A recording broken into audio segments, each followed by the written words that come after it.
Here's a quick video on how to disassemble the P320 FCU. What we're going to start off with is removing the trigger bar, and trigger bar spring. You're going to pull the spring down towards you and push in. I'll pop it right off. Trigger bar, come off after that.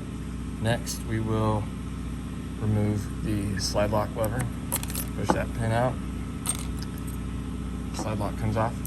Next, what we're going to do is we're going to remove this pin. This pin can be kind of difficult. I've already removed the one on this one, so sometimes you're going to have to beat it with the hammer. Next, we will take off the take down safety lever, which is this piece right here. You're just going to get your finger under right there, pull out and pull down. Comes right off. Next, we're going to remove the sear pin and the safety lever pin. Those just push right out. Sometimes these can be kind of tight. Push that, all the guts will come out. Now, your FCU's disassembled. To reassemble, you're just going to do it the complete opposite.